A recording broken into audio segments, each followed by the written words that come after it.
Hi, my name is Jeff Morgan. I'm from Dallas, Texas. This is Saturday, December the 16th, 2017. And I am going to make this video in defense of Andrew Leonie.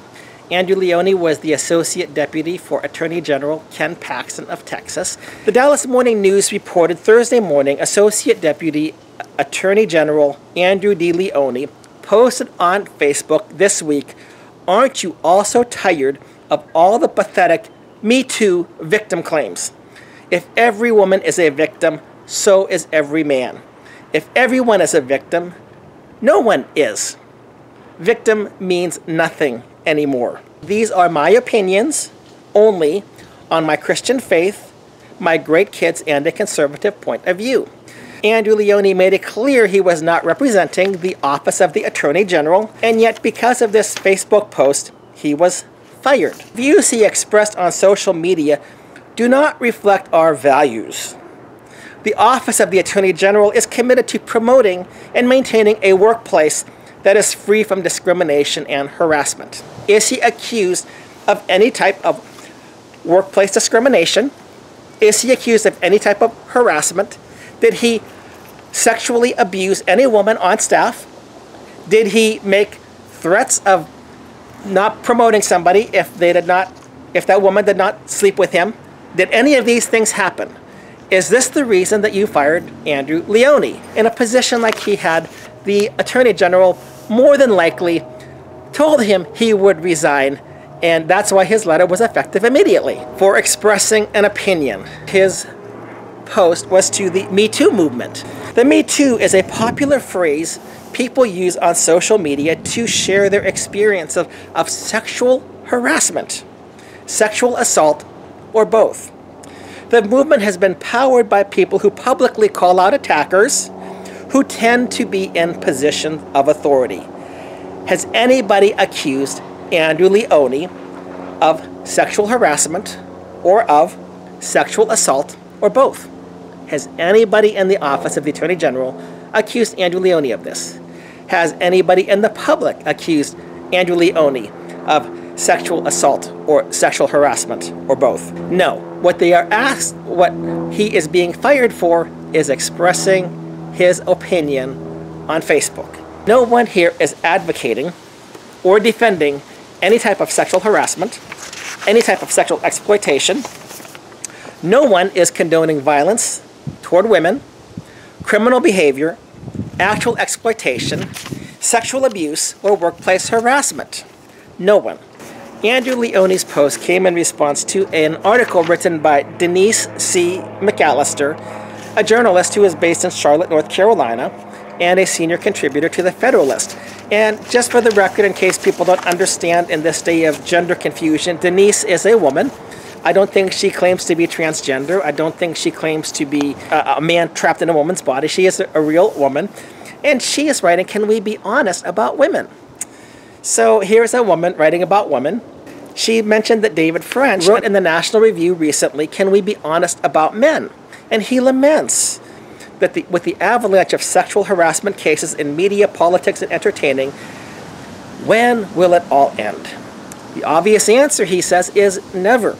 At least not until we stare human nature in the face, confront it squarely, and call men to live according to a higher standard and a higher and better purpose. Both David French and, it appears, the Office of the Attorney General consider any type of exploitation to be one way only, men against women. It never happens the other way around. However, she says, we cannot let these conversations remain fixed only on men, as if they alone exploit. We can't always assume women are hapless damsels in distress, horrified by how they're being objectified. Here's the dirty little secret we have to say out loud. And again, this is a woman speaking on behalf of many women, not all women, but many women. Women love the sexual interplay they experience with men, and they relish men desiring their beauty. Why? Because it is part of their nature. Women want to be desired by men to attract them, to be the only women in the world for that man. Their beauty is an essential part of their allure, especially when men and women first meet. They have little else to go on because they don't know each other, and beauty serves as a guidepost to greater interest.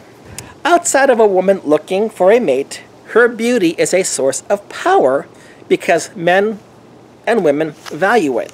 This is why married women want to be beautiful. It's an expression of their femininity, which does not disappear at the altar. This is human nature. And by the way, not only do I say this is human nature, but history and religion and millennia of myths, legends, and literature also state that this is human nature. Humanity's stories are filled with the most competent man winning the most beautiful woman. Men are drawn to beauty like moths to a flame, and women want to be that flame. Denise also talks about women who post pictures of themselves and their female anatomy in very alluring and seductive manners in order to attract men, in order to get likes on Facebook, in order to have people somehow affirm their beauty. They want to do it, she says. They want to dress up in revealing clothes and spend billions a year on makeup, cosmetic surgery, clothes, and let us not forget shoes, not because society expects this from them, but because they want to be beautiful. Please, gentlemen, when you are writing diatribes on the depravities of your own sex, don't paint women as pure and innocent. They are not. They can twist and distort their natural impulses and desires just as a man can, and they do. Women have their natures and their sin. She further adds, no one is condoning violence toward women, criminal behavior, actual exploitation, sexual abuse, or workplace harassment. I wouldn't approve of any such actions from men any more than I would condone a woman stealing from a man, using him to take his money, marrying him for her own selfish reasons only to emotionally abuse him, or exploiting his success for her own gain. All of these acts are immoral and cruel. The damage men can inflict because of their physical strength is, of course, more significant, but don't let this fact lessen the devastation a woman can unleash when she turns evil. Just ask the men fighting for their property in divorce courts after that beautiful unicorn he thought he captured turned into a wicked harpy. Or talk to the men the innocent men who are sitting in jail because of false allegations made by a woman who are believed merely because they are female and the man has no defense. Nobody is denying that there are real victims. When Andrew Leonie wrote, "Aren't you also tired of all the pathetic Me Too victim claims? If every woman is a victim, so is every man. If everyone is a victim, no one is. Victim means nothing." Because Andrew Leonie expressed his opinion, he was fired. His salary was listed as $150,984 in April on the Texas Tribune Salary Explorer. The views he expressed on social media do not reflect our values, Communications Director Mark Rylander said. The Office of the Attorney General is committed to promoting and maintaining a workplace that is free from discrimination and harassment. This is complete nonsense, what he just said. I think that this whole thing is a witch hunt. I think it's disgusting. I think that the Attorney General should get a backbone and say, I refuse to accept the resignation of Associate Deputy Andrew Leonie.